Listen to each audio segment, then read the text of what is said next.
Hey y'all, I said I was going to do a Bible study, and I tried to rope my dad into doing it with me because he's very theologically correct, and I am very not smart. So I tried to get him to do it, but he doesn't have time for me anymore. So I'm just going to do it myself, and it's not going to be as good, but hopefully you'll learn something, even though I'm not very smart. So let's dig in. So Mark is the shortest of all the Gospels. It was written by John Mark, who was one of the disciples of Jesus, but it was really through the lens of Peter. So they say basically that Mark has used Peter's notes and he was a co-worker of Peter. And so this is really Jesus' story through Peter. And John Mark just writes it. But basically in Mark chapters 1 through 8, Jesus is really showing who he is a little bit by doing miracles. He's preaching, teaching, healing people, casting out demons, doing all sorts of crazy stuff because he's wild. So he's healing people. Some of the miracles that have happened in Mark 1 through 8 are he heals the sick, heals the lepers, not leopards. He heals the bleeding woman. She's bleeding for 12 years. She touched his garment and he heals her. He feeds the hungry. He casts out demons and he walks on water. Crazy. But he feeds the hungry. You can see that he feeds Jesus. You know the story. Jesus feeds the 5,000. So basically, he goes. He's teaching, preaching, doing all the crazy stuff, and he's like, well, these people, if they walk home, you know, they're going to faint because they're hungry. So let's feed them. And the disciples are like, what are we going to do? And Jesus is like, really, guys? So he gets the bread and gets the fish, and he multiplies it miraculously. It's a crazy miracle. He feeds the 5,000 and their families, and he's able to continue teaching and preaching. And then some other things happen, and then there's a crowd of 4,000 people together. They're all at a place listening to Jesus talk, and he's like, these people are hungry. We need to feed them. And again, the disciples, they're like, Jesus, we don't have food for them. What are we gonna do? And Jesus is like, really? And so he's like, do you not understand? Do you not get it? Like, hello, I've done all these things and you don't get it?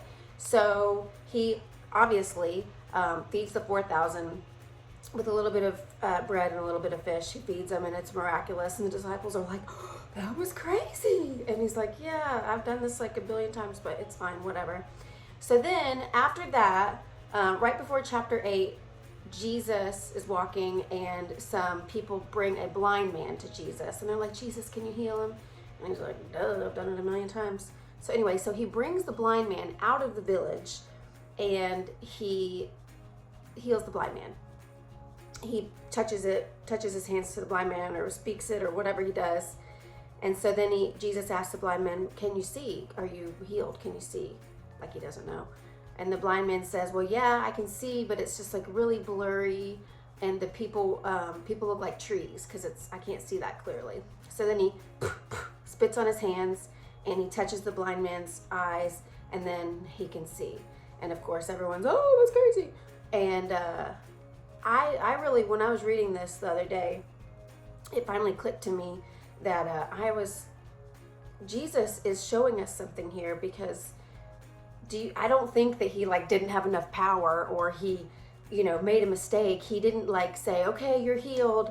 And then the blind man was like, no, I'm not. And he was like, oh, crap, hold on. All right, let me just try again. All right, let me just really muster up some more power. I don't think it was a situation like that. I think Jesus is showing us something because just like the disciples and everybody else before with all the miracles, they're like, well, I don't know. Why we can't feed the people? What are we going to do? And Jesus is like, duh, I'm Jesus. And so I really think that he's showing us something with this blind guy. Like, he healed us and we couldn't see at first. But then he does it again and we can see it's like, it's unclear and then it's clear. And so anyway, so then we go to chapter 8, which is a really big deal because this is where things really start to happen and the disciples really start to learn who Jesus is because he says it. So in chapter 8, they go to Caesarea Philippi. Now, Caesarea Philippi is like a crazy dark place. So let me just kind of set up the scene for you here. I'm going to look at my notes. The people believed that Caesarea Philippi were was their communication with like the underworld or hell.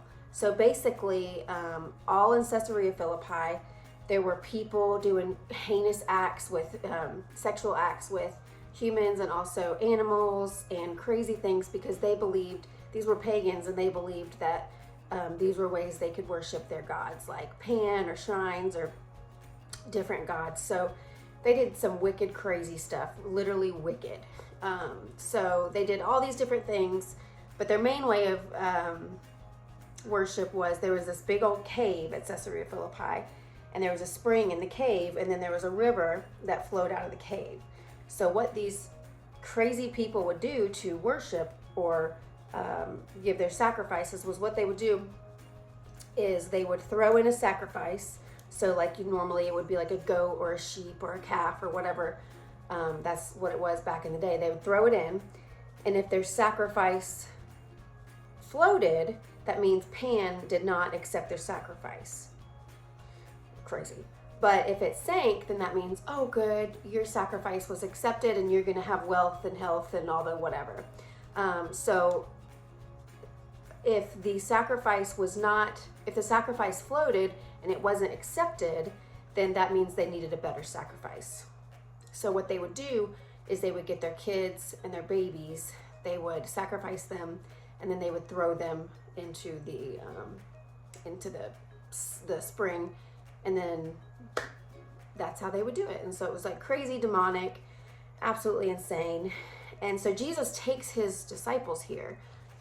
So he's taken his disciples here, and his disciples obviously are like, Jesus, why'd you bring us here? This is crazy. This place is ridiculous. You know, whatever. So then he stops, and Jesus says, what do people say about me? Who do people say that I am? And so the disciples answer with, well, first of all, they're probably like scared to death. Like, what is going on? Probably don't want to talk too loud. But the disciples say, well, you know, some people say that you're John the Baptist, or some people say that you are Elijah or one of the other prophets.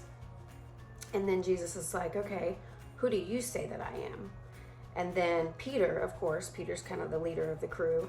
He steps up and he says, well, you are the Messiah.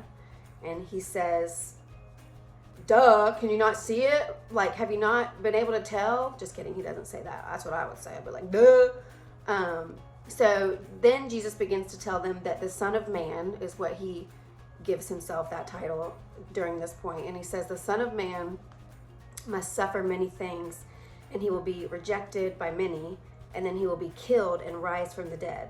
And so at that point, the disciples are like, okay, that's a little weird, but whatever. And then Peter takes him aside and is like, Jesus, don't say that. Like, you're powerful. And so he begins to reprimand Jesus. And that's, of course, the famous line where he says, get behind me, Satan. And then after that, I don't want to spoil alert because we're going to have a new Bible study next week. But after that, a whole series of events unfolds, which we're going to talk about next week in my little Bible study session. But I just thought that was crazy that Jesus takes his disciples there to the craziest place. Like, why there? Why would he tell the people, why would he tell his disciples in Caesarea Philippi who he was? And I think, you know, my dad always says at church on Sunday is, the good news is only as good as the bad news is bad.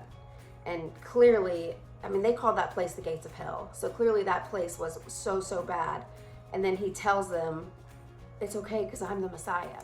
So I want to challenge y'all this week, and myself, that when things arise and confusing situations happen in my life, that I would just completely trust God, because I know that he has a better plan than I could ever have. And so I'm just putting my life in his hands, and I'm going to decide to trust him, because he's done all these things before me with people before me. He did all the things in the miracles with the disciples, and he's done a lot of miracles in my life. And so I just need to remember to trust him because he is sovereign.